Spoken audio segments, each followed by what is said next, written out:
G'day.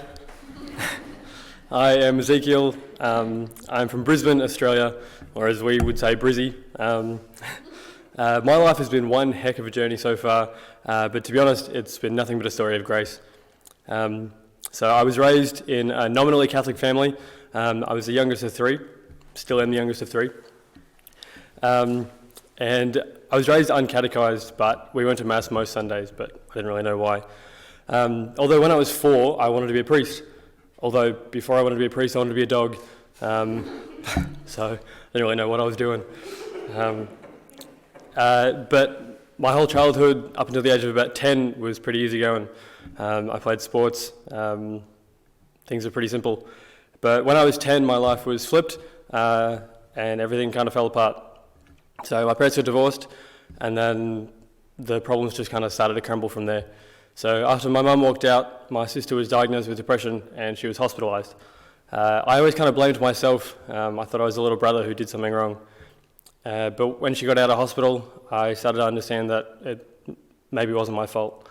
Although then my older brother, he fell into depression as well, and he actually blamed me. So he would often say, if I kill myself, it's your fault. And I heard this on a daily basis for a few years. And through this time, the problems just got worse. I started getting bullied at school, in secondary school, because I was Catholic, and I went to a Catholic school, so it just made me feel even more alone. However, through all this time, I still had a hope in God, and I still had the faith. The rest of my family walked away, but I feel like God had a really good grip on me. Through His grace and through His goodness and His mercy, I was never able to doubt His existence. I made a lot of mistakes, don't get me wrong, but I always knew that He was there, and I always knew that He loved me. And when I was 14, I had an encounter with the Lord in the Blessed Sacrament. I was at a conference, and there was thousands of people there. And during the time of adoration, our Lord looked at me, and He gave me a hug that I felt like I'd been longing for a really, really long time. And then in that moment, I knew that I was able to kind of persist and kind of keep going and persevere. And through His grace and through that moment of love, I felt like He was able to speak to me. And I felt like He said that everything was going to be okay. So the problems didn't go away, but I knew that we'd get through. And then that kind of kept going for a couple of years while I finished secondary school. And I knew that I wanted to serve the Lord. So when I was 17, I finished secondary school and decided to go off as a missionary with an organisation called Net Ministries. So I spent 2 years running retreats in schools and being a part of a team that you volunteer to do. In fact, I was in Ireland doing that very ministry, but I was here for about a month just filling in for someone. And after I finished the 2 years of the missionary work, I knew that I wanted to serve the Lord. I knew that I wanted to give my life to Him and work for the church. I didn't think I could go back to the secular jobs. I'd been working since I was 12 and I was kind of sick of fast food, to be honest. So after I finished Net, I decided to move to Melbourne, which is about 20 hours south of Brisbane. That's like 4 islands.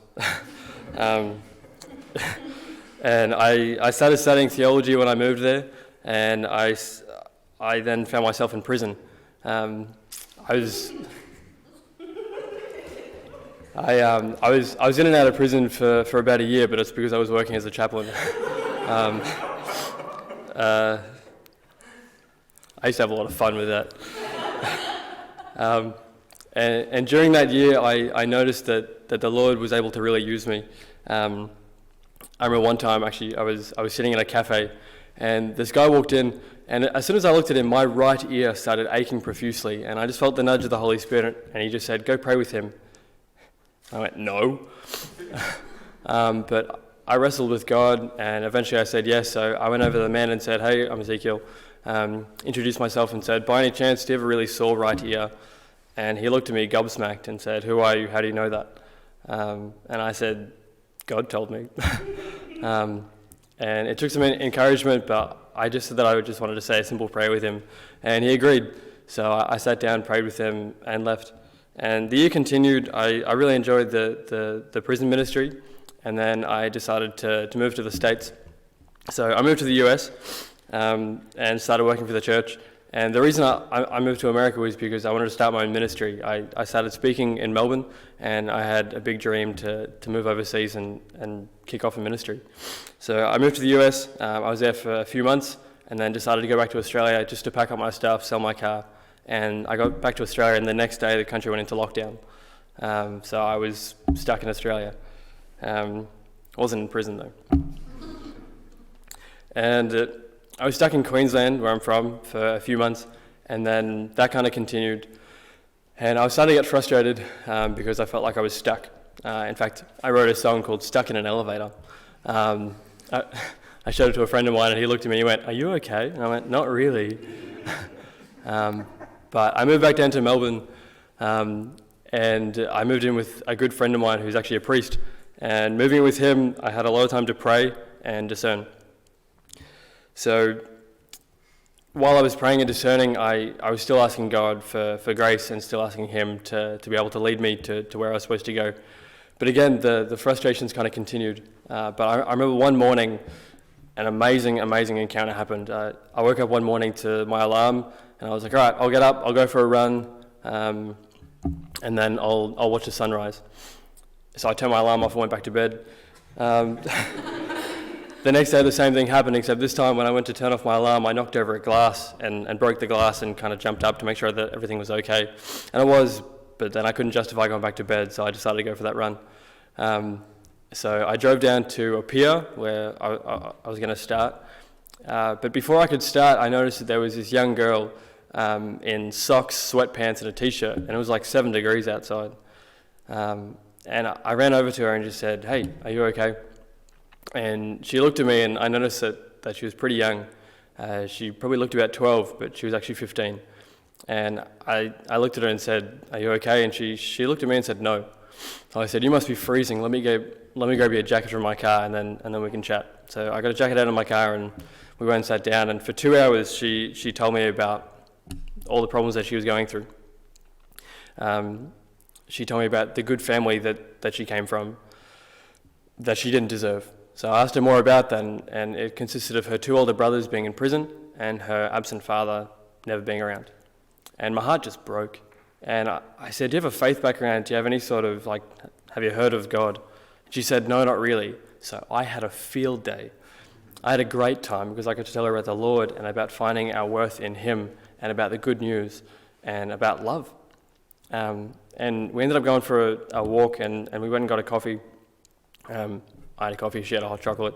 And I remember walking back, and in my mind I was like, I really want to give her something, but I think a rosary would be a little bit intense. So as we were walking back to where the car was, this guy walked past my car who literally, I could have sworn was a Franciscan friar. It was just a guy in a brown fishing suit, but it looked like a friar. I should also mention that at the start of the conversation, I asked her name, and she said Frankie, but that's not my real name, it's just the name that I call myself. I said, "Well, what's your real name?" She said, "Bonnie." I said, "That's a really pretty name." But Frankie. And I opened up the car because I had a box of things that I could give her, or just things that people had given me that I'd never really gotten rid of. And the only thing facing up, still in its packaging, blessed from Assisi, was a Franciscan cross. And I was like, that's obviously what I'm supposed to give her. So I picked it up, and then I went and got to tell her about prayer. And we were sitting down, and I got to tell her about St. Francis. We made the connection, Frankie, St. Francis.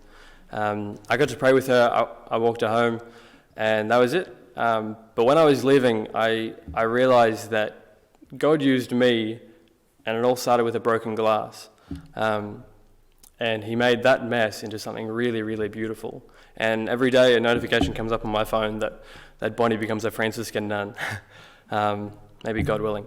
We'll see. And in that time as well, I was able to see that the Lord was still using me, so I thought that maybe I should start listening a little more. So I gave my life to him and said, "Well, where do you want me to go?" I started a novena to Our Lady Under of Knots because she had already been a really big instrument of healing in my life, Our Lady in general. I didn't have a good relationship with my own mother, but Our Lady was a massive, massive part of my life. She brought in so much healing because she's the perfect mother. So I remember starting a novena to her, And I said, look, you can have my life. I reckon it's a big old puzzle. So if you reckon you can fix it, you go for it. She had saved my life over and over again, and this time she saved my vocation. After the 9 days, I decided that I wanted to pursue the priesthood. I remember stopping off and seeing a friend of mine, and a priest, and I said to him, I said, I want to join the band of brothers. I want to be on the front lines, be in the trenches. I want to give my life to the Lord. I always have. And he said, Ezekiel, listen to yourself. I said, I know, I hear it, but I just can't say yes. And he said, so say yes. And I went, oh, I guess it is that simple. I said yes, and then ever since it's just kind of made sense, which actually is kind of why it brings me to Ireland. So 4 years ago, I noticed that there was a lot of ministry to be done here, and I thought that I wanted to give my life to the Lord, and I thought I would pursue that for the Diocese of Waterford and Lismore. So I'm here at Holy Family discerning the year. And when I decided to pursue the priesthood in general, I remember the weight of the call hit me at the start of 2021. And I remember being in the church praying, and really, really deep inside my soul, I felt the Lord speak. And I looked at him and said, I can't do this. I felt the weight of the call. I felt the sacrifice, and I said, not me. Like, I'm sorry, but you're gonna have to find someone else. And I kind of got a glimpse of what St. Teresa of Avila and St. John of the Cross would always talk about, how the Lord dwells within our soul. And just for a really split second, I felt the Lord so deep within my soul, he said, it's me. And I said, great. And two things came. I knew that it was his voice calling, and I knew that it was where he was calling me. And the other thing that came was that everything that I had ever done and everything that I was going to do was all because of him and all because of his grace. And I said, well, in that case, you can do whatever you want. And I remember after that, I said, well, I guess I'll do whatever it takes. So I kind of went on from there. And before coming to Holy Family, I spent the year in Melbourne continuing to prepare for the journey that the Lord was about to take me on. The priest that I was living with, Father Joel, his sister had a family who had 5 kids, and I spent a lot of time with them, and the whole family really stole a piece of my heart. And when I was leaving, I gave them one of my skateboards, and they wanted me to sign it. I can't even do a kickflip, but like, I'll sign a skateboard, yeah. And I tried to come up with like a really sick quote, or in Australia we'd say a gnarly quote. And the quote was, sometimes taking a risk will lead you down a path of righteousness. It looked a lot better on a skateboard. But my whole life has been a series of opportunities, and a lot of them have involved taking a risk. And in all honesty, looking back over my life, I see my life as an absolute mess. However, God is so good that he can and he does turn my mess into a beautiful part of his plan. And I think ever since realizing that, I've kind of been willing to just go wherever he sends me. So wherever he's calling, I'll try my best, and I'll try and go. And I'm not exactly sure what that looks like, but I know that it's going to be for him, and with Our Lady guiding me, I believe that we'll get there in the end. And so for all those who hear this, and all those who are a part of Holy Family, I ask for your prayers, and I want to thank you for listening, and I ask you please continue to keep all of us in your prayers as we are praying for you. God bless.